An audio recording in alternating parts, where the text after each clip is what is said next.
I'm Stephanie. And I'm Adam. And welcome to Meeple Talk. This time we're going to be talking about King of Tokyo. So, King of Tokyo is a game that's based on Godzilla, but not officially. Actually, looks like. Yes. Resembles. In order to avoid being sued by Godzilla, by the owners of Godzilla franchise, I guess, they renamed the monsters. So, for example, if you're familiar with Godzilla, King Kong... Gigazor! Yeah, so Gigazor is kind of like Godzilla. This is kind of like King Kong. He's called the King. We've got the Kraken, who may or may not have been in a movie. I don't know, because there were many, many movies about Godzilla. Starting in 1954, and then there's some recent versions with Matthew Broderick, and then there's a more recent one, and so on and so forth. So you've got all these different giant monsters who basically are converging on Tokyo and battling it out. And the idea of the game is, basically to win, you kill all monsters or you get 20 star points. And that's how you win. It's a very simple, basic game for 2 to 6 players. Or we could just look at the Giga Monsters. Yes. So the general idea is that with every character you have, everyone gets a counter. One with a dial for your health. The other one is for your victory points. So generally, what you're trying to do is to accumulate as many victory points, up to 20 if you can get there first, or not die. You have normally 10 life that you work down depending on how many players. So how do we do this? Well, we've got the dice roll, and each one of them has a series of different kinds of icons. So you've got your claws. This is how you inflict damage on everybody else.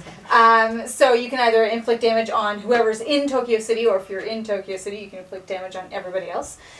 You've got, this is cool, a little energy bolt here. This is how you get energy cubes. This guy's in the way. He's always wanting the attention. So what these energy cubes do is that they allow you to purchase extra power cards. And what these cards do, they can either enhance your ability to inflict damage, to heal, to essentially any mechanic of the game, you can boost your ability. And then also hearts too, so if you are damaged, you can then heal yourself as well. Also, for the numbers, if you roll the same number in multiples of 3 or higher, that's actually how you earn your victory points as well. So you're trying to figure out, with your rolls, you can get 3 rolls, and you can decide, depending on what you're rolling, your best combination of victory points, damage, healing, energy cubes that you want to accumulate. That's the general mechanics of it. So I'll give you an example of what your turn might be like, and without knocking the board over. So, just trying to set. So on your turn, at the beginning of the game, for example, none of the monsters are in the center. Now, just to let you know, this Tokyo Bay is for 5 or 6 players. If you're experienced, you don't necessarily even have to use it for 5 or 6 players, but that would mean that 2 monsters are in the center instead of 1. But how a monster gets into the center is the first player, when the game starts, to roll, and at the end of all their rolls, if there's a claw in their roll, then they will go in the center. Thereafter, the person who's in the center, anytime they roll any claws, everyone else who's outside of the center takes damage. Any other monsters who's on the outside, when they roll damage, they only damage the guy who's in the center. So you might say, wow, he's taking a lot of damage. And also the guy in the center can't heal. So why would you want to be in the center? The reason is, when you go in the center, you get 1 star, which is a victory point.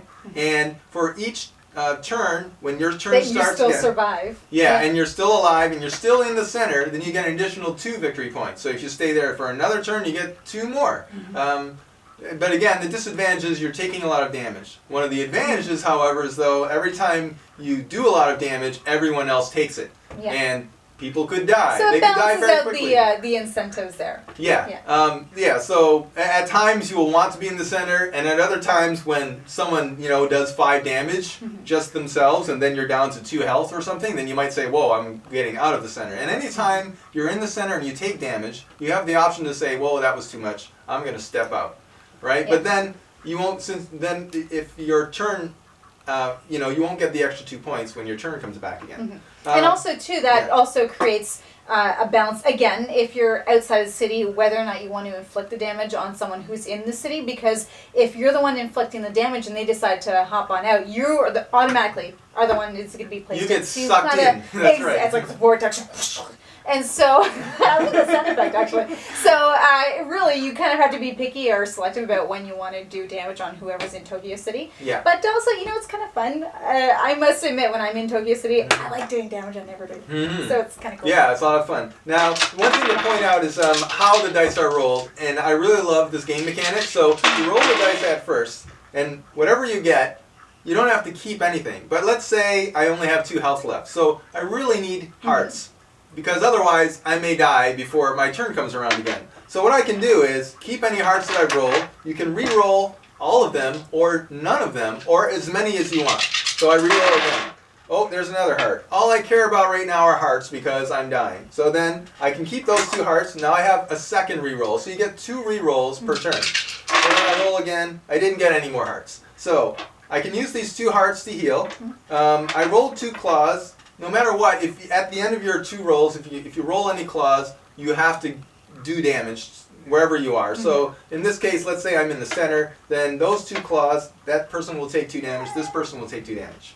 I also rolled an energy, so that I will definitely get an energy cube. And I can use that to buy cards, which will, as Stephanie said, enhance or do more damage, give you some healing, that sort of thing. But this game mechanic really gives you the sense of control, because whenever you roll the dice, you can customize them with the re-rolls. Because, let's say I have 10 health, I might say, well, I want to do some damage, but I'm also hoping to get maybe like 3 2s, because if I get 3 2s, or even better, 3 3s, that means I'll get 3 victory points. But I might have 2 3s, and then I'll re-roll, and I don't get the third 3, let's say I don't. And then I re-roll again, I don't get the third 3. For some reason, twice I got the third 3. But anyway, those 2 3s are kind of useless, because you didn't get 3 of them. You have to get 3 of any number in order to get those star points. But the reason why I really like this rolling mechanic is that it's not the type of chance game where you feel like you're just subject to chance and the game is essentially playing for you. There is this kind of sometimes satisfying choice that if you decide to take a risk and it pans out, it really, it feels great actually. So no matter what it is you're trying to accomplish. And it's the kind of game where everything's really balanced, and so you always feel very involved in the game, especially when we have smaller number of players. We were able to play, even though it says you can play up to 30 minutes long, it's something where you can, like in a short player game or a small group, fire off like 10-15 minutes. It's very quick, and you just feel like you want to play more and more and more. Yeah, and that brings up something that's important. I would say it's one of the, if there's a flaw, the one big flaw is that the more players you have, the more likelihood that someone will get knocked out early, let's say in the first 5 minutes. And then for the other 25 minutes, like for a 4 or 5 player game, it could last 25 or 30 minutes, which is a long time if you get locked out early and then you're sitting there doing nothing. You're not in the game anymore. You could go watch TV or get a drink or something. But that's generally not considered a good idea for any modern game to knock a player out early, right? That was kind of like Monopoly, right? It's like playing Monopoly. Nobody does games like Monopoly because it could last for days. You're punishing some players who are there to have fun. So I would say that's the one big flaw in the game.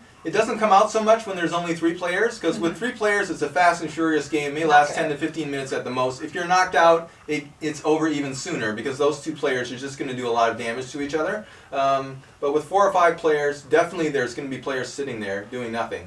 And if you don't really like that, then you might not be so cool about this game.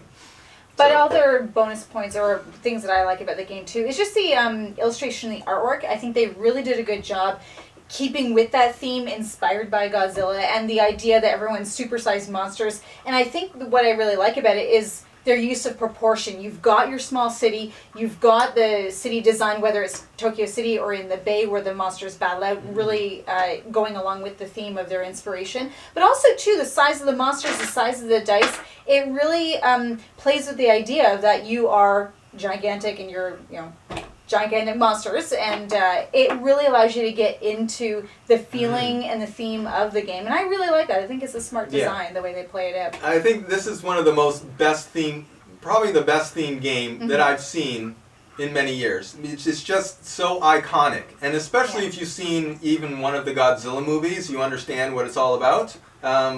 Just the way they designed everything. The energy cubes are really small. The cubes you roll are really big. They have a cool greenness to everything. So, thumbs up for me. Yeah, me too. And I would say absolutely go out, check it out, give it a try, buy it. Yes. Overall. Absolutely. So, Yeah. So that's it. That's it for this session for King of Tokyo. So once again, I am Stephanie. and I'm still Adam. I think so. This has been Meeple Talk. Thanks for watching. See you later.